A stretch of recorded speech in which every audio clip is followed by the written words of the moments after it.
हमारी कंपनी की आवाज़ बनिए। जी हाँ, डिजिटल मार्केटिंग की दुनिया के अंदर एक बहुत बड़ी जॉब है ब्लॉग मेंटेनेंस एंड डेवलपमेंट की। यानी कि कंपनी आपको कहती है कि आप हमारी इंटरेस्ट रिलेटेड वेबसाइट बनाइए और हमारी यूजर्स और कस्टमर्स के साथ उसके ऊपर रेगुलरली कंटेंट पोस्ट करके शेयर कीजिए।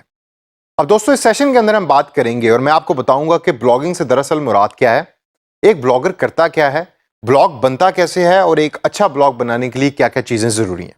तो दोस्तों, पहला मेरा आपसे सवाल है, what actually is blog? Blog से मुराद ये है कि sharing content on specific topic on a specific website. आप एक वेबसाइट बनाते हैं जिसके ऊपर एक स्पेसिफिक कंटेंट या एक इंटरेस्ट रिलेटेड मटेरियल आप शेयर करते हैं जो कंपनी आपको बता रही होती है।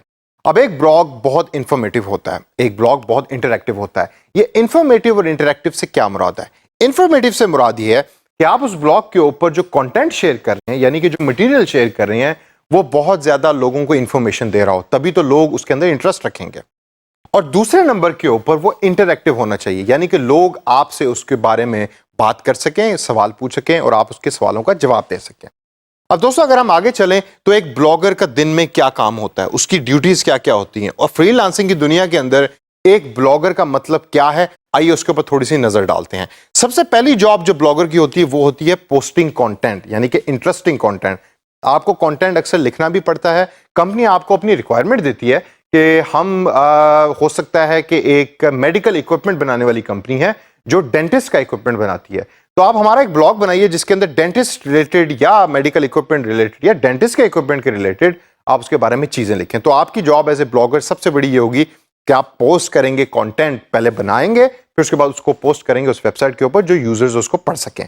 उसके बाद दूसरे नंबर पे हमारे पास है इंटरेक्शन विद द रीडर। ये एक बहुत इंपॉर्टेंट पॉइंट है। आपने जब पोस्ट कर दी, अब पोस्ट करने के बाद आपने उसको खाली छोड़ना तो नहीं, अब आप ह्यूमंस के साथ डील कर रहे हैं, मशीन्स के साथ तो नहीं कर रहे। तो वो जो ह्यूमंस हैं वो आपसे सवाल पूछेंगे क्योंकि वो इंटरेस्ट रखते हैं उन सब पोस्ट के अंदर जो आप उसके पोस्ट कर रहे हैं। तो एज ए ब्लॉगर आपकी ड्यूटी ये भी होगी कि आप उन लोगों के सवालों का जवाब दें और कॉन्टिन्यूस अपडेट रखें उनको उस मटेरियल के साथ जो आप पोस्ट कर रहे हैं। अब दोस्तों, अगर हम आगे चलें तो आगे हम देखते हैं कि एक ब्लॉग को बनाने का तरीका क्या है या आप एक ब्लॉग बना कैसे सकते हैं। इसके ऊपर हम इस कोर्स में डिटेल में आगे टूल्स के ऊपर प्रैक्टिस करेंगे और सबसे बड़ा दुनिया का टूल जो है, one of the biggest one, is blogger.com। आपको मैं सजेस्ट करूंगा कि blogger.com के अंदर अपनी स्किल्स को डेवलप करें और उसके थ्रू आप ब्लॉग्स बड़े आराम से और आसानी से क्रिएट कर सकते हैं।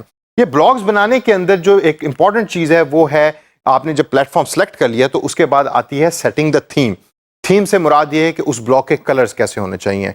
अगर वो कलर्स अट्रैक्टिव होंगे तो यूजर्स जो हैं उसको पढ़ना भी पसंद करेंगे। अगर वो कलर्स जो हैं वो डल हैं, सोए सोए हैं, तो यूजर्स जो है उसको ना पढ़ना पसंद करेंगे, ना उस वेबसाइट पे या उस ब्लॉग पे आना पसंद करेंगे। तीसरे नंबर पे हमारे पास है क्रिएटिंग दी कंटेंट। जब आपने ब्लॉग का प्लेटफॉर्म भी सिलेक्ट कर लिया, कलर्स भी सिलेक्ट कर लिए, तो कंटेंट के बारे में कभी ना भूलिएगा। अगर आपकी कंटेंट की स्ट्रेटेजी कोई नहीं है, आप कह रहे हैं जी मैं रोज सुबह उठूंगा, रोज सुबह उठ के कंटेंट बना लूंगा, आप कभी भी सक्सेसफुल ब्लॉगर नहीं बन सकते। हमेशा प्लान कीजिए और प्लान करके कंटेंट बनाना शुरू कीजिए।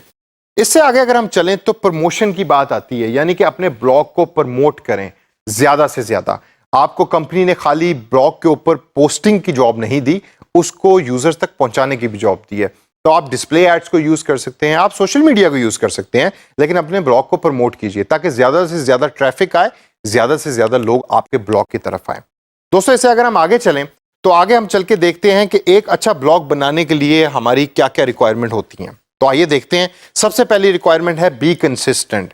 जैसा मैंने पहले कहा कि अपना प्लान बनाइए। आपको पता होना चाहिए कि दिन के अंदर किस टाइम मैंने वेबसाइट पे बैठ के ब्लॉग के बारे में लिखना है और ब्लॉग के ऊपर लिखना है। तो कंसिस्टेंसी बड़ी ज़रूरी है और कंसिस्टेंट अगर आप होंगे तो दुनिया के अंदर कोई भी अगर आपको जॉब दे दे तो आप उसके अंदर बड़े सक्सेसफुली उस जॉब को पूरा कर सकते हैं। उससे आगे अगर हम चलें तो हमारे पास है वैल्यूएबल कंटेंट। कंटेंट बड़ा अच्छा होना चाहिए, वैल्यूएबल होना चाहिए। ऐसा ना हो कि आप सिर्फ पैसे कमाने के लिए डेली कुछ ना कुछ ब्लॉग के ऊपर लिख रहे हैं, यूजर्स उसको पढ़ नहीं रहे। नहीं, हर कंटेंट को केयरफुली देखिए। जब आप उसको केयरफुली देखेंगे तो आपको पता लगेगा कि यूजर्स का इंटरेस्ट डेवलप हुआ है। जब यूजर्स का इंटरेस्ट डेवलप होगा तो ब्लॉग की रीच ऑटोमेटिकली बढ़ेगी। आगे है हमारे पास शेक थिंग्स अप, मेरा सबसे favourite point. Shake things up से मुराद ये है कि जरूरी नहीं है कि आप सिर्फ टेक्स्ट ओरिएंटेड आर्टिकल्स ही लिखें ब्लॉग के ऊपर, नहीं, पिक्चर्स को यूज करें, ग्राफिक्स को यूज करें और ग्राफिक्स को यूज करके उस ब्लॉग को इंटरेस्टिंग बनाएं।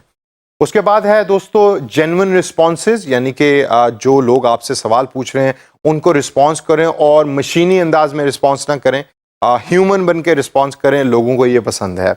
और लास्ट के अंदर दोस्तों जो बड़ी इंपॉर्टेंट चीज़ है वो है लेबल्स का इस्तेमाल। अगर आप लेबल्स का इस्तेमाल नहीं कर रहे तो आपका ब्लॉग कभी भी एक सक्सेसफुल ब्लॉग नहीं बन सकता। क्यों? ये मैं क्यों आपसे कह रहा हूं कि लेबल का इस्तेमाल करें? लेबल्स ये वही कीवर्ड्स हैं कि जो आप सर्च इंजन ऑप्टिमाइजेशन में यूज करते हैं। तो अगर आपके ब्लॉग के ऊपर अच्छे लेबल्स दिए गए हैं तो इसका मतलब है कि आपका ब्लॉग गूगल की सर्च में टॉप पे अपीयर होगा और यूजर्स ऑटोमेटिकली आपके ब्लॉग के ऊपर आएंगे। और एंड के अंदर दोस्तों हमारे पास है राइटिंग स्टाइल। अगर आप उन लोगों के लिए ब्लॉग लिख रहे हैं कि जिनका राइटिंग स्टाइल या पढ़ने का अंदाज जो है वो बड़ा सिंपल है, इंग्लिश के कंटेंट रिलेटेड आपने ब्लॉग बनाया हुआ है कि जिसके ऊपर इंग्लिश के आर्टिकल्स आप पोस्ट करते हैं, इंग्लिश की जो टिप्स हैं इंग्लिश सीखने के लिए वो आप पोस्ट करते हैं, अगर आप उसमें आपने डिफिकल्ट इंग्लिश यूज़ की हुई है तो यूज़र कभी भी आपके ब्लॉग के ऊपर ज़्यादा देर तक बैठेगा नहीं, ना उस ब्लॉग को इन द फ्यूचर यूज़ करेगा। तो दोस्तों इन टिप्स को ज़हन में रखिएगा और ये कुछ तरीके जो मैंने आपको बताए हैं वो ब्लॉग बनाने के लिए और डेवलपमेंट और मेंटेनेंस के लिए बहुत ज़्यादा ज़रूरी हैं।